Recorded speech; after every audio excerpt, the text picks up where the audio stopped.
I've been putting out this video for a little while, but I think it is time. So we're gonna go over how to do wig hair on excessively long hair, and at the end of the video I'm going to show my full costume. So if that's all you want, just skip to the end, the beginning of the hair tutorial. So first thing I'm gonna do is comb my hair back so I don't have this part in my hair. I don't think that's a critical part of it, but I felt like it was smoother pinning my hair down if I didn't have a part in my head. So starting with that whole process. So like I said in the previous video, coming up with this solution was, a bit of iteration and trial. So if you don't achieve the same results with this that I did, just do your own iterations and figure out what works best for you. Okay, the next thing I'm gonna do is separate into 3 different levels on the back of my head. So I want one quite high, and then I'm gonna do a middle one and a low one. So I'm gonna start with separating it up pretty high so you can kind of see the part in my hair there. It's about where it is. And this is not an exact science, so do not assume that it is. Okay, I'm gonna get this separated. Okay, I have gotten this section separated off, mostly, apparently. It's always a booger. Okay, and then I'm gonna take the rest of this hair and move it out of the way for now. I don't want it getting mixed up in the other braid, so just kind of move that out of your way. And then we are going to braid this section. So standard 3-strand braid stuff. So I guess I'll try to show you me separating my hair, maybe. Maybe. No, that's gonna take forever. Aha, I got it. So we're just gonna do standard 3-strand braid. It's not especially important that your braid is a snug, tight braid, but I prefer to braid more tightly because I think it lasts longer and it's a little bit more compact. So with a looser braid, it might be harder to get it to lay flat against your head than a tight braid.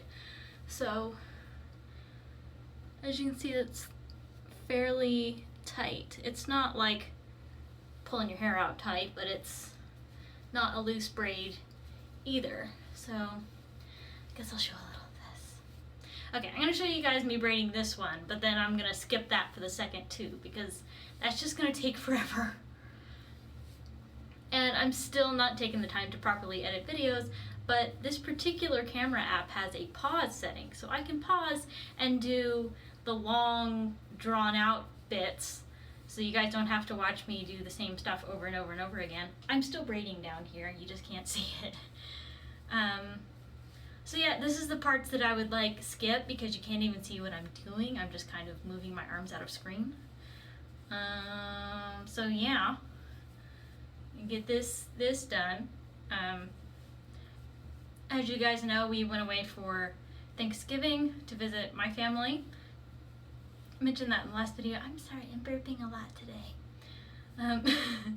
I don't think my system is quite recovered from Thanksgiving because it's I eat a lot of the same consistent stuff, and then you go to Thanksgiving and you're like, yeah, I'm gonna eat 5 different kinds of homemade candy covered in chocolate, and it's gonna be great, and nothing bad is going to happen. And then you get home and you're like, oh wow, major sugar crash, shouldn't have done that, but at least it's only once a year. So yeah, if only that were true. But yeah, so I think this whole week I've just kind of been semi-recovering from a sugar crash, because it's do I want to eat? I don't know if I want to eat. My stomach still is not feeling very happy. But today we're kind of getting around to feeling more like normal me again, and getting back into the normal rhythm of life, sort of. And I say sort of because this weekend our furnace decided it was no longer going to be a furnace and not going to heat our house anymore. Still braiding. And we had to get that fixed, and the guys tried to fix it themselves first checked the normal, like, okay, maybe the filter's clogged, clean that out, wasn't the filter, okay, well, maybe the spray nozzle needs to be replaced, so we replaced that. It's like, nope, wasn't that. So we called a guy to come look at it. Like a company, not just like a guy. But you know, they just send a guy, so called a guy. And he came and he spent 3 hours testing everything on our machine and being like, are you guys sure this machine was working before? We're like, yeah, it was working just fine. And then it just didn't turn on one day. And I was like, okay. And he'd go back in there and keep testing stuff. And then he'd come back out and ask another question and be like, okay. And go back and keep testing stuff. And he finally figured out, like the system that's put in place to actually start everything was broken. So it's like a box on the side that says, it's okay to start, everything's cool. Like that box was broken. So he just needed to replace that little box on the side, which was an expensive little box. But now we have heat. So I'm happy to have heat again. And I found that like, still braiding. At least I can be in frame again. I found that whenever I have to try to figure out how to dress warmly inside the house, like I have a lot more problems than trying to dress warmly for being outside. Because when you're inside, like there's no breeze to worry about and there's no extra weather conditions, it's just the temperature. And like maybe I need to just be wearing my normal clothes if I'm like working and moving around, but as soon as I sit down, like, oh man, it's cold, I'm freezing. And so I was having a lot of issues like forgetting that, and I would be wearing like my fluffy house coat, and then I'd be like, you know, I'm gonna sweep the floors and vacuum and do all this stuff, and then I'd just be like dripping in sweat and be like, why am I so hot? Oh yeah, you're working, and so now you're hot. And so I'd have to like shed all my layers and then do the stuff, and then I'd sit down and be like, oh, it's so cold in here, and I should put more layers back on. And so it's just this whole process. Okay, I think this is as far as I'm gonna go on this one. So yeah, this is one braid of 3 braids if you've made it this far. So yeah, and I'm not gonna worry about putting like an end tie on this because I'm just gonna wrap it up and pin it anyway. So it's unlikely to, you know, totally unravel before I get to that stage. So this is 1 down, 2 to go. So yeah, next step, we're gonna separate it again. So gather the rest of your, kind of get that out of the way, gather the rest of your hair and horizontally across the back of your head, we're going to separate bunch of hair number 2. And this one I usually start like right about the middle of my ears. So we've got separation number 2. Ta-da! Okay, I'm going to braid this section and the last section and then I'll get back to you. Okay, I'm gonna call it close enough. That only took forever, and as you can see, I have 1, 2, 3 braids coming out of the back of my head. All right, the next step is to start coiling the braids around your head. And the most important thing to remember when you're doing this is to keep the braids flat to your head. So you want the braid to be on your head like this, not like this, because then that's gonna just, you know, more surface area and all that. You don't want that. So we're gonna take all the braids together, so they're all kind of laying flat next to each other, and start coiling up the braids around her head. And as you do this, just kind of try to center it on your head as you're coiling. And I'm going to be using these massive bobby pins. Massive. I don't ordinarily use these for anything, but I'm using these for this purpose. Some because I don't think these actually hold. Well, that one's lost.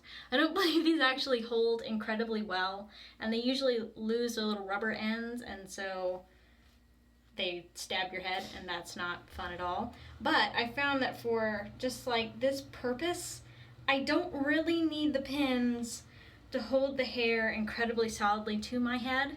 I need the pins to hold the hair temporarily in place until I get the wig cap on. And once the wig cap is on, then they're essentially just, you know, keeping everything from sliding around, but they're not holding the weight, and so it works okay. So, I've got 1 coil pinned. I'm gonna coil it around a second time. and repeat. So I'm just gonna keep coiling and making sure that it's flat to my head. Just squish it flat. Ooh, come back.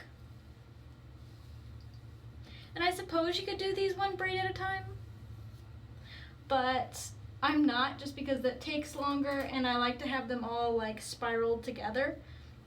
I think it makes them easier to pin and easier to keep them flat against your head. Okay, you're getting a pin right now because you keep falling in my face. Right now. Ha. So yeah, I'm gonna keep going around my head like this and pinning it until I have all of my hair coiled onto my head. So keep going. I'm gonna stop here and do more pins.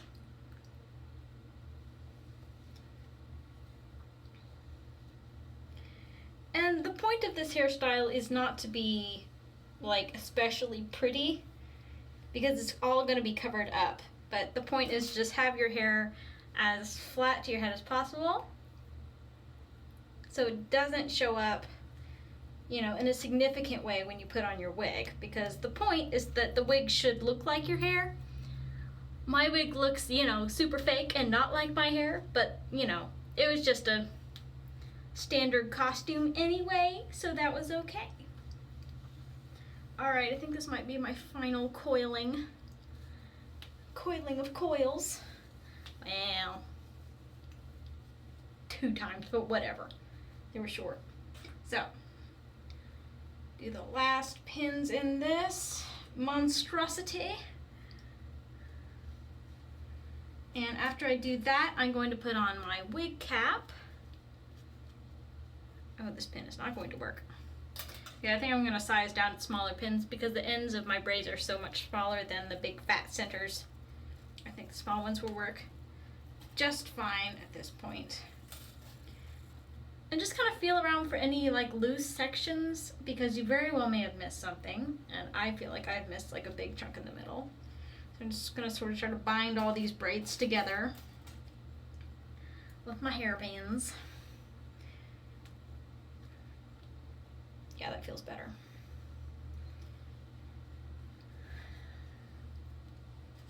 Almost there. I'm gonna put one over here.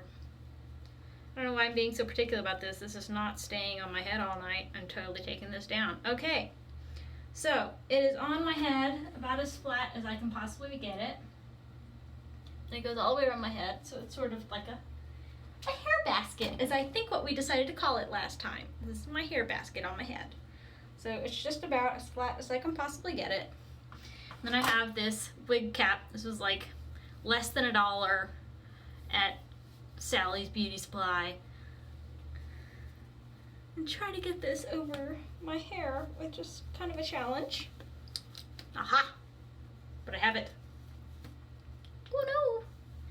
And the good thing about having the wig cap is if any little pieces come out like this, you can just shove them up under your wig cap and it's fine.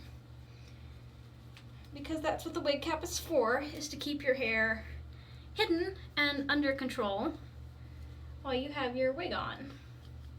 I have to take off my glasses for this. This is my face without glasses. I can't see anything. I'm super blind without them. So, okay. We've got the wig cap on. Aha, there you are. So, I'm going to put a couple pins to kind of hold the wig cap in place, just because it doesn't feel incredibly sturdy, and I don't know, just makes me feel better. I'm slightly lopsided today. I don't know what's the deal. But yeah, this feels good enough. So I got the wig cap down over my lowest braids down here and all the way around in the front. So I'm going to go get finished getting all dolled up, and then I will show you the finished costume. So this is my finished Alice in Wonderland look. So I'm gonna show it off. It's a skirt. So yeah, this is the finished look. I've got my wig on. It's a relatively long wig compared to my normal hair. This is so weird because like I can just do this and like that's the end of it. It's so bizarre, but I love it, and it's just kind of fun. This isn't what I would want for all the time. And what was funny was the first time I put on this wig, my husband hated it so much. He was like, okay, I know this is for a costume and all, but can you take that off? So yeah, I guess without the glasses is more authentic. So we've got this look. But since I'm blind as a bat without them, we're gonna keep them on. So this is a headband that's actually pink, but I sewed this black ribbon and bow to it so that it would be more Alice-y. And you can't see my shoes, so I'll show them to you. These are my shoes. Backward. These are my shoes. And they have matching bows, so I actually match my head. I don't know if anyone actually noticed that detail. I've owned these shoes for several years. But yeah, these are the shoes. And I was so pleased that I was matching, but I don't know if anyone noticed. Oh well. So yes, these are my shoes. And this apron is borrowed, so I did not make this. So yeah. So yes, I'm very pleased. If you want to see more of the making of the costume itself, I did a collaboration video with Austin McConnell. I will put a link somewhere. I'll figure that out. But this dress was a dress that I found in the back of an antique store. And it's roughly 1960s-ish. I had to do quite a bit of repair work to it and made some alterations and some changes. And if you'd like to see a video depicting that and showing me in the process of doing that, then I will leave the link so you can go over and watch that. It's been up for a while, but I wanted to film this before I sent you guys over there. So yeah, that's all I've got. This is the full thing. I even put a little bit of lipstick on. You're so proud of me. So yeah, this is the whole thing. And I'm really pleased with it. And I hope you guys enjoyed that, because there were a bunch of people being like, yeah, she's never gonna do that. Well, I did it.